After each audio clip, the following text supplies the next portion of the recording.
It has been a wild and crazy past 24 hours in Lakerland, with LeBron James opting out of his contract with the intention of taking a pay cut, but with a caveat, and D'Angelo Russell opting into his contract. However, he could be on his way out if the Lakers make a big trade. What's good, y'all, and welcome to another Lakers Digest video. I'm your host, Okechi Apakama, and before we get into everything we have for you for today's video, guys, I want to bring your attention to something. There is 70% of you guys who have recently watched our videos who are not yet subscribed to the channel just yet. And if you guys want more of those Lakers updates, especially with free agency going on right now, you guys are going to make sure you guys are subscribed to Lakers Digest. Now, with that out of the way, guys, let's hop straight into the topics we have for you today, as we've got a lot to cover, as LeBron opts out to take a pay cut. So, LeBron James has opted out of his contract, and that has set in motion a huge chain of events that's going to affect the rest of the Lakers offseason.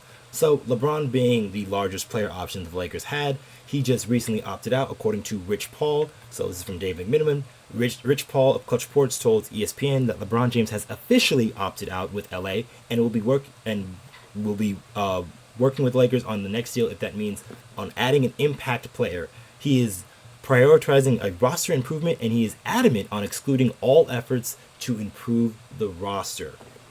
So that is very big, and a very big change of pace from a guy like LeBron James, who has always been about securing the bag and getting the most out of his contract. But now it seems to be a little bit of a shift here in his twilight of his career, and even possibly just because the Lakers were able to kind of do him a little bit of a favor with drafting Bronny in the second round there. So there's a couple of things that could be working in the background there, but as far on the surface, it seems like LeBron James is trying to do what he can to help this Laker team get better.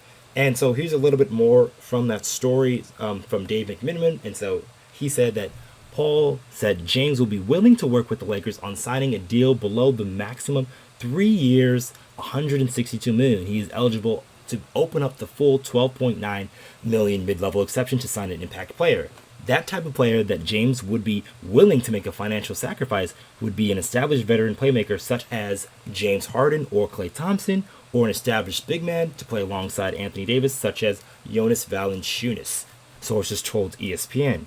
If the Lakers are unable to entice a player of that ilk to come to LA for the MLE, James will seek the max, Paul told ESPN. So, that is very big right there, that last paragraph. That's the big caveat for LeBron James if the Lakers were to try to get him to take less than the max, is if they were able to bring in one of those impact players, a James Harden, a Klay Thompson, or a Jonas Valanciunas. So each of those guys bring a different skill set to the Lakers. So getting them to come is obviously going to be its hurdle on its own. Some players I think are more viable to get than others.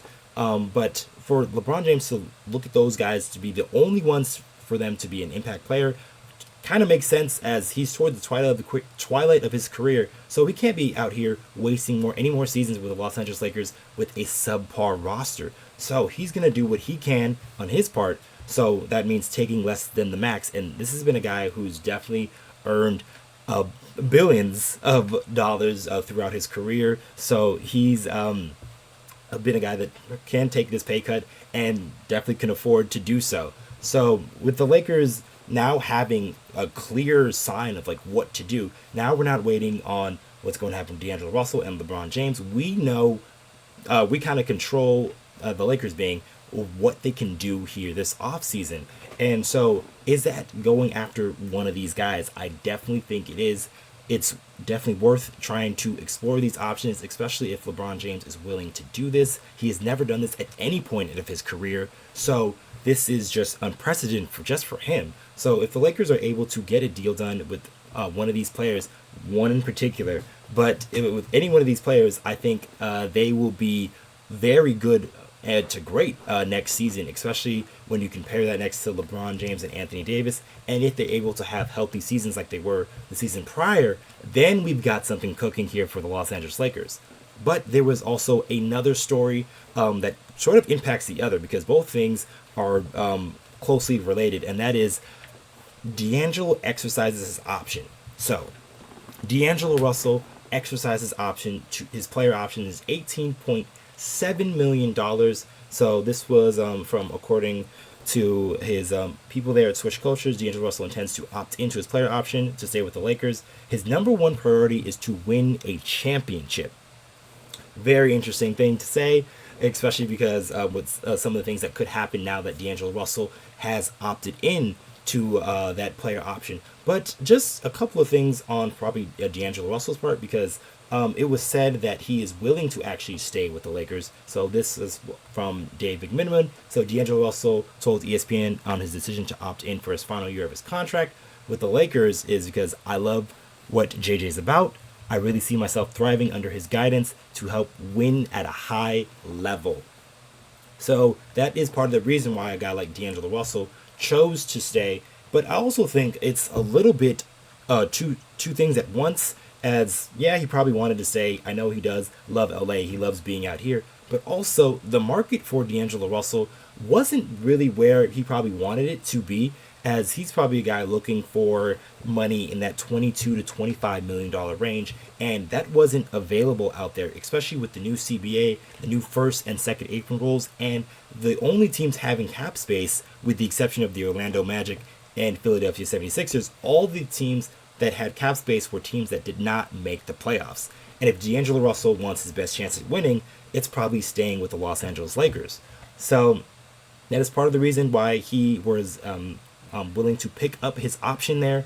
And like I said, it's both things can be true at once. One could mean, yeah, he is probably a real believer in JJ Redick and what he can do. But also, two, the market for D'Angelo Russell wasn't as high as it was perceived to be beforehand. And so picking up his option could lead him to end up on another team in another way. And that is via trade. So that is another thing that could happen with D'Angelo Russell now picking up his option. Because now the Lakers are pretty tight on roster spots right now. And this is before free agency started. So they have 14 guaranteed contracts going into next season. And then you can only have 17. And that is including your two-way guys. So what the Lakers right now have to figure out what they have to do with the rest of the roster. And then D'Angelo Russell is kind of the inflection point, as he is where the Lakers can improve the roster by trading his $18.7 million. It is the most out of all the role players, or what they're getting, because I believe Hachimura is about $17 million and Austin Reaves is about $12 million, and then Gabe Vincent somewhere around that $11 million range. So each of these guys aren't making as much as D'Angelo Russell would, so his trade, his contract would be very important, especially when the Lakers are hovering around that first apron level. And this is very important because the Lakers cannot take more money back, especially if they're over that first apron level. And that will happen when the Lakers evidently sign LeBron James to a contract. And then if you include guys like Max Christie and even Colin Castleton as well. So a lot of things are in motion for the Los Angeles Lakers. And then, like I said, one is closely related to the other. So what happened with LeBron is related to what's happening to D'Lo, because if D'Lo opted out, then LeBron probably wouldn't need to take that pay cut, and the Lakers can find a way to muster up that full mid-level exception. But since D'Angelo Russell opted in, then they need LeBron James to take a pay cut to get that full $12.9 million exception for hopefully one of those three guys, especially Klay Thompson. I'm going to lament here a little bit for a guy like Klay Thompson, just because he is a SoCal kid.